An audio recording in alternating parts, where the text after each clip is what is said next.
Oke, selanjutnya. Apakah menurutmu pasangan berhak mengetahui jumlah penghasilanmu? Menurut aku berhak dan wajib tahu. Tapi tergantung, kalau misalkan masih pacaran nggak perlu tahu. Tapi kalau udah serius mau menuju ke jenjang selanjutnya, apalagi kalau nanti udah berumah tangga sih harus tahu, karena harus diomongin nih berapa. Jadi tujuannya sih bukan untuk ngeledek nih, kayak misalkan wanita lebih tinggi, pria lebih tinggi, tapi tujuannya supaya tahu, ya kan? Jadi bisa ngitung pengeluarannya berapa, harus dirinci, cewek pengeluarannya sebulan berapa, cowok pengeluarannya berapa sebulan kalau udah serius. Jadi bisa tahu. Terus kalau kurang apa sih solusinya gitu kan? Pada intinya kan sebenarnya cowok kan kepala keluarga kan, dia harus tanggung jawab, cewek as a support gitu loh maksudnya. Jadi dari situ kan kita bisa tahu. Jadi tujuannya penghasilan tahu itu, masing-masing tahu, berhak tahu itu untuk itu, bukan untuk kayak lu lebih rendah dari gue, lu lebih tinggi gitu, bukan gitu. Kamu?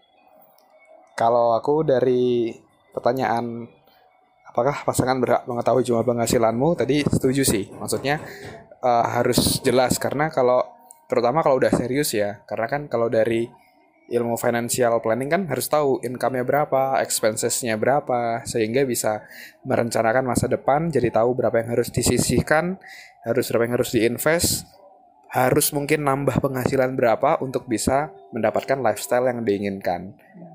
Tapi banyak orang tuh mungkin kadang-kadang agak malu gitu ya. Jadi kadang-kadang dilebih-lebihkan, padahal enggak. Dan ketika merit, loh, kok ternyata segini gitu ya.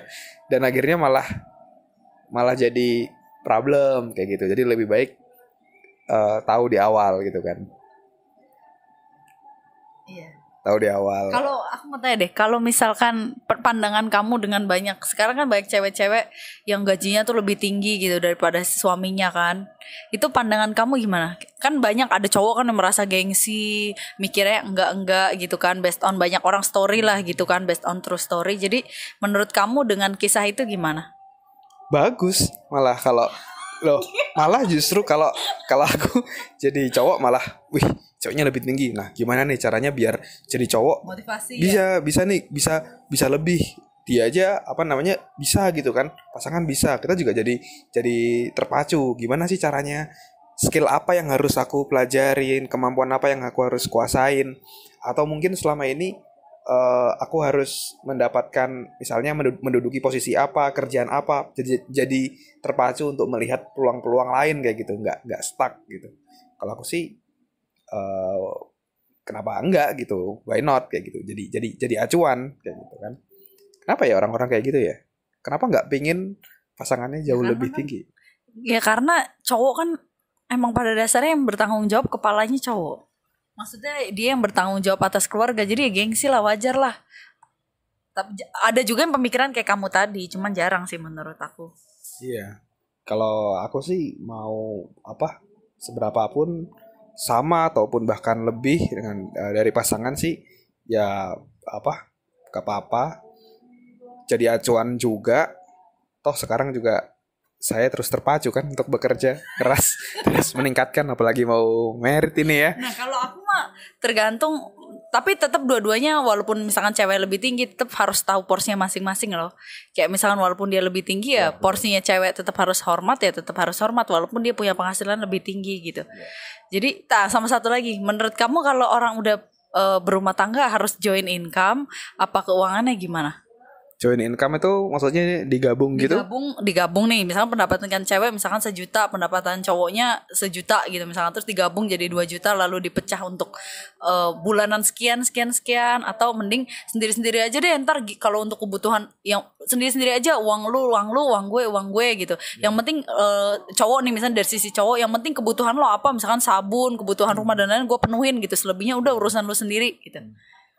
Kalau aku sih join income ini sih maksudnya oke ya, karena kan udah hidup bersama kayak gitu ya, ibaratnya udah jadi satu tim, dan mungkin udah punya anak kan, udah jadi satu tim, jadi satu aja. Walaupun nanti ketika jadi satu mungkin ada budget untuk happy khusus untuk cewek. Jadi mungkin ceweknya beli skincare ya? Skincare gitu-gitu lah. Sih biasanya beli cewek tuh. Itu sabunnya kan beda, bukan sabun yang murah kan. Biasanya cewek-cewek sabunnya bisa 90.000. Lifebuoy nggak bisa ya?